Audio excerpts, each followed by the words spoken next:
रात्री 2:30 वाजता जे आमच्या झोपा उडाल्या होत्या ना, का उडालेल्या सांगते पुढे. Hello and welcome to my blog. So कॉलेजवरून यायला थोडा उशीरच झाला होता म्हणून थोडी गर्दी भेटली. पण घरी आल्या आल्या मी सर्वात पहिली गेली होती की माझी स्कूटी सर्व्हिसला द्यायला, बिकॉज खूप दिवस झाले होते तिची सर्व्हिस झाली नव्हती. बट ते कामात झालंच नाही बिकॉज खूप लेट गेली होती मी.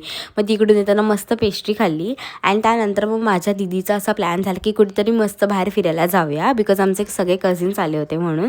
मग आम्ही असं कुठे जायचा प्लॅन ठरवला आणि आम्हाला कुठे जायचं विचार झाला की आम्ही सरळ जेटीला जातो, बिकॉज जेटीला गेलं इतकं पीसफुल वातावरण असतं ना की तिकडेच बसून राहायचं मन करतं. म्हणून आम्ही सरळ जेटीलाच जातो.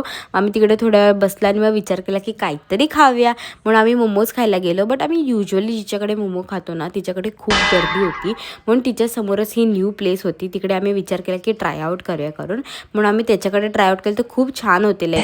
आम्ही परत खाऊ शकतो असे होते. त्यानंतर आमचं मोमोनी तर पोट भरणार नाही ना म्हणून आम्ही गेलो कुठे शॉर्मा खायला. भाई शॉर्माचा आमचा इतका क्रेज आहे ना सर्वांचा की आम्हा सर्वांना जाम आवडतो. सो आम्ही मस्त खाऊन घरी आलो. बट इतकं खाल्लं होतं की झोपच लागत होती. सो असा होता माझा आजचा दिवस. भेटूया आता उद्याच्या व्लॉगमध्ये. Bye bye.